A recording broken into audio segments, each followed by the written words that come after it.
Hello everyone, it's DiegoDoom here, and today I'm bringing you another review. Today I'll be reviewing Max Factory Biofighter Collection release number 11, Zoalord Pluqsthal. Zoalord Pluqsthal comes from the 1985 manga, Bio Booster Armor Guyver. Pluqsthal is actually Frederick von Pluqsthal, who was chosen 215 years ago by Dr. Barkus to become one of the 12 Holy Zoalords. In his battle form, Pluqsthal can summon powerful lightning-based attacks, however, they only work well at a distance. So, once again, as always, if you all have not done so already, definitely check out the Bio Booster Armor Guyver manga, as well as the several animated adaptations. They're all very nice, very neat, and very cool, but nonetheless, Max Factory Biofighter Collection release number 11, Zoalord Pluqsthal, is another fantastic release in the Biofighter Collection. Pluqsthal has a fantastic sculpt, fantastic paint applications, fantastic accessories, and a fantastic range of articulation. So this figure is definitely very nice, very neat, and very cool. So first, let's take a look at Pluqsthal's accessories. So now let's take a look at Pluqsthal's accessories. Pluqsthal comes with 2 individual hands, a pair of chopping hands, a pair of holding hands, 1 lightning effect piece, 1 armor set, 1 cape, and 1 stand. So first, let's take a look at Pluqsthal's 2 individual hands. We'll begin with the open hand here. So this individual hand here is definitely very nice, very neat, and very cool, for the simple fact that all hands have this very interesting orb here, and this orb seems to be kind of like the compound eyes with the SH Figuarts Kamen Rider figures, so it's very nicely done here. So very nice, nice deep glow there. It's absolutely fantastic. And then the rest of the hand has a very nice sculpt going on here, definitely cool. And on the inner palm here, the hands have a nice black panel lining going on to accentuate the grooves in the hand. So this is very nicely done here. Absolutely fantastic. The next individual hand that Pluqsthal comes with is a grasping / cupping hand here. Still the same great orb, great detailing going on the knuckles. And on the inner palm here, we have some panel lines, so definitely very cool there. Now, for the pairs of hands that Pluqsthal comes with, first he comes with a pair of chopping hands here, and these are great for when he begins his signature lightning effect attack, so this is pretty cool if you want to do some stop motion with these figures and kind of do the full animation for his attack. So, but this hand is very nicely done, great panel lines there, and that same nice orb on top.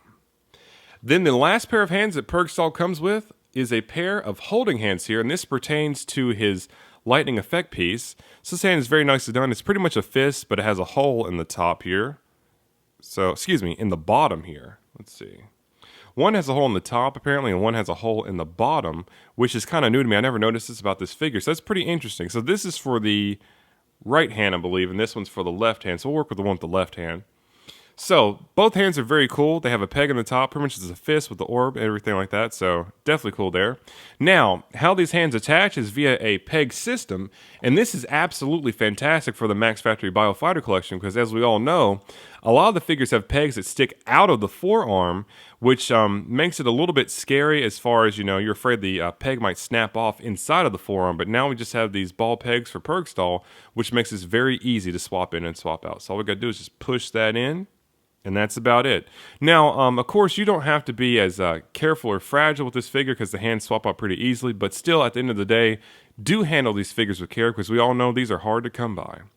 So, this is how the hands attach, but to attach the actual part effect, according to the instructions, you should attach the hand to the effect first, then attach the whole assembly to the forearm. So let's go ahead and pull this right out. And we're going to set this aside, and we'll take a look at the lightning part effect. So the lightning part effect is definitely very cool here. It's very nicely done. Now this seems to be a piece of rubber or plastic. It does have some give here, but it's still very sharp in the same instance. But still, this is very nicely done. It's yellow rubber or plastic. I haven't put my finger on it just yet.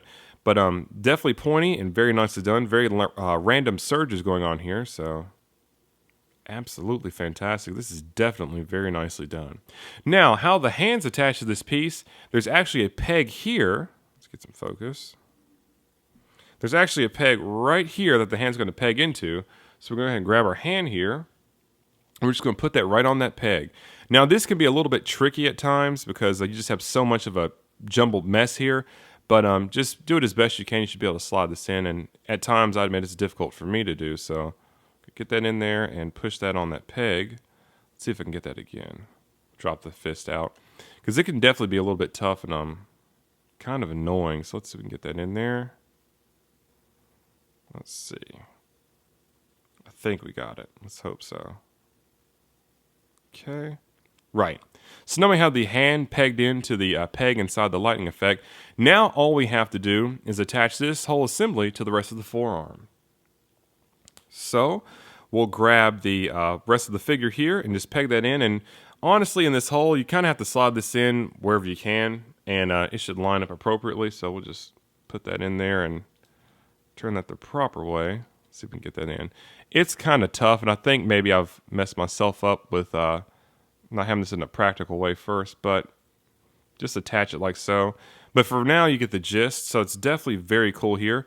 In a moment, we'll just do a larger shot. We can see this effect piece attached to Pluqsthal, and it looks absolutely fantastic once it's all together. So it's definitely very cool there, so we'll set this all aside. So the next accessory that Pluqsthal comes with are his armor pieces. The armor pieces are very nicely done. Now, it's pretty much one solid piece of gray plastic here, but it still has those same gray orbs here, and they're always very nicely done for this figure. So definitely cool there. Now each armor piece has an indicator for which side it applies to. So this is for the left side for the L, and then other side a right, but they're pretty much identical. But you know, if anything, a good way to tell if you've misapplied these is if these orbs are facing the back, then that's completely wrong. So do be aware of that. And then finally, the center chest piece here. And this chest piece is pretty cool, has some interesting designs going on here. Now this design seems to be similar to Zoalord Pluqsthal sculpt on his armor set. So that's definitely cool, very nicely textured there. Then the back here, it's pretty simple, so definitely cool there.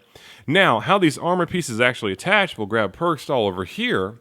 And Pluqsthal has notches in his shoulder blades here, or in his shoulder pieces. And there's actually holes here.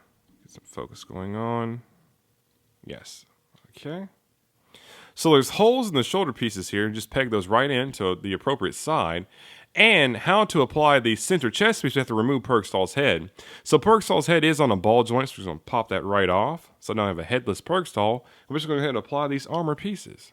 So we're just going to slide this on. This is for the left side, so we're just going to push that in.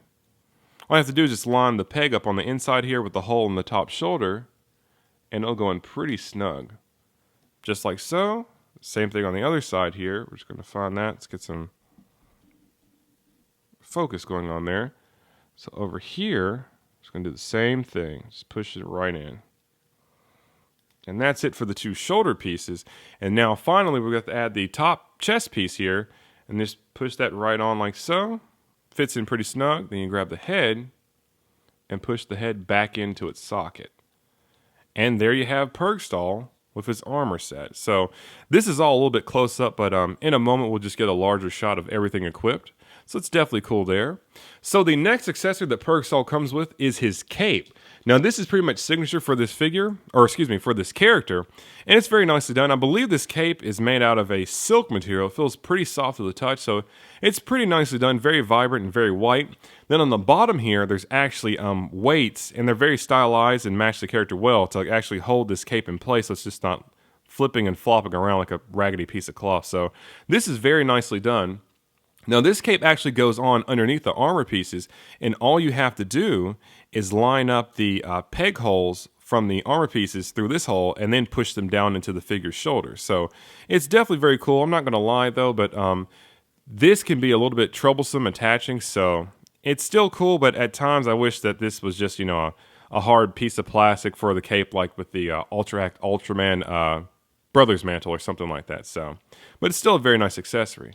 So give me one moment and we'll take a look at Pluqsthal with his cape on, as well as the stand and his lightning effect part. So now we have Pluqsthal with his cape and lightning effect piece equipped, along with his stand. So first, let's take a look at Pluqsthal's stand here.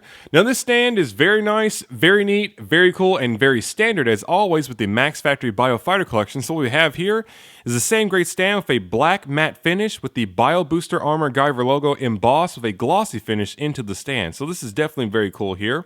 But as always, the main event is Pluqsthal with all of his accessories equipped. So let's get Pluqsthal over here. And if my figure tips over, I must admit this figure does suffer from loose joints a little bit, and I'm not really sure how to fix that, but still. With his accessories equipped, Pluqsthal looks very nice, very neat, and very cool. And as you can tell, with the weighted pieces on the cape actually stays pretty much straight for the most part because these weights hold it down. So it's definitely cool there. Then with the lightning effect part, it's a very large piece here. We'll go ahead and turn his arms out a little bit. And you can see this is a very big piece and it's very nicely done. So this is absolutely fantastic and definitely very cool. Then also in the back here, Pluqshthal's cape has a weight in the back to hold that down. So the cape can just be a little bit cumbersome equipping, and I'll show you what I mean. If we zoom in here, and we'll get some light over here too, as the cape is underneath all these armor pieces, there's a lot of pulling it around and pulling it to the side and forcing it underneath the center chest piece, which can be a little bit hard and it raises up a little bit. It's not like it's poorly executed, it just takes a lot of work getting this pretty much perfect. But still, at the end of the day, all these accessories are absolutely fantastic. So definitely cool there. So, now that we have Pluqshthal's accessories out of the way, let's go ahead and take a look at the Pluqsthal figure itself. So now let's take a look at the Pluqsthal figure itself. Pluqsthal has a fantastic sculpt, fantastic paint applications, and a fantastic range of articulation. So first, let's begin with the articulation in Pluqshthal's head. So as we all know from previous mention, Pluqshthal's head is on a type of ball joint here. Now I must admit, the socket for my figure, its head is pretty loose, and that's just a matter of adding some nail polish or something, so please excuse that, because once you pick up this figure, I'm pretty sure all the joints will be very nice and tight, but still, Pluqsthal can look left, he can look right, he pretty much has a limitless range of motion as it comes to his head, because it is on a ball joint, so definitely cool there. In the shoulders here, the shoulders will come out quite a bit, so you have that very nice 90-degree range of motion, definitely cool there. Also, if you overextend the shoulders, the shoulder pads will pop off, but no worries there, so they just come off like so and you just push it right back in, so no big deal. But one thing I also want to showcase, his shoulder joint is pretty weird and interesting. See that? Man, it's pretty awkward there, but still very cool. Suits the purpose nonetheless. So we have that there. Push it right back in. So for his bicep here, his bicep can swivel just a tiny bit, just a little bit there. Then the forearms here can rotate around. You have that almost but not quite double jointed elbow. Very cool there. Then the hands are on the peg system so they can spin all around. Very nicely done there. For Pluqshthal's chest, there is no movement in the chest, but in the waist here, Pluqsthal can turn left and right. Very nicely done there. Then in the legs here, and once again, I do have loose joints in the legs here, but the legs come out about this far, left and right, then they can move forward and back. A great range of motion. Then in the knees here, you have that same almost but not quite double jointed knee. Very well done there. Then in the feet here, the feet can move up and down / forward and back just a tiny bit. They kind of click into place, so it's pretty cool. But still, despite my figure having a lot of loose joints, it seems to be well centered or well balanced, we'll say, and anytime I stand this figure up, it doesn't have any problems holding its position. It's pretty cool. It's very weighted, but hopefully I can figure out a way how to fix these loose joints, because honestly, I don't know what I'm going to do about the legs, because if you can see right here, I guess I'd have to jump into dismantling the whole leg itself and dropping nail polish or whatever in there to tighten everything up. And I'm not really into, dismantling my figures, so I'm just going to leave them as is and just display them, because I don't really play with my figures or anything like that or do stop motion with them. So at the end of the day, loose joints and all, he's a great figure. So as far as his paint applications and his sculpt, the sculpt is absolutely spot on. Now as for the paint applications, Pluqsthal was never shown in the animation in his battle form, so I'm just assuming this is what the original creators decided, that he would be this sky blue color. And it's very fitting because, he summons electricity from the skies and so on and so forth, so it's definitely very cool. But Pluqsthal's sculpt is absolutely fantastic and definitely spot on here. Very nice job in the face here, pretty much flawless as far as I'm concerned. Here in the Zoalord crystal here, that same great compound construction going on here, as you can see deep inside there. Absolutely fantastic. Get some more focus there. A great sculpt going on. The nice compound orbs here in the shoulders, they're in the waist, and then they're also in his back and on his shoulders here. Very nicely done. A very great sculpt here. This is absolutely fantastic here. Definitely very cool. So this figure is really great. I'm really impressed with this figure. I just wish I could figure out a way to tighten up all these joints, and this figure would be absolutely flawless in the end, but still, this is a very nicely done figure. So, now that we have the Pluqsthal figure out of the way, let's go ahead and conclude this review. To conclude the review, Max Factory Biofighter Collection Release number 11, Zoalord Pluqsthal, is another fantastic release in the Biofighter Collection. Pluqsthal has a fantastic sculpt, fantastic paint applications, fantastic accessories, and a fantastic range of articulation. So this figure is definitely very nice, very neat, and very cool. Now, as always, I must admit, these figures are definitely hard to come by, and this figure I feel would be in the top 3 as far as the most expensive figures in the Biofighter collection. So, if you are a true fan of the Guyver and a true fan of the character Pluqsthal, then absolutely pick this figure up because it is simply fantastic. Also, if you have not done so already, definitely check out the manga, Bio Booster Armor Guyver, as well as the several animated adaptations. They're all very nice, very neat, and very cool. This has been another review by DiegoDoom. Thank you very much for watching, and please stay tuned for more figure reviews. Like, comment, and subscribe.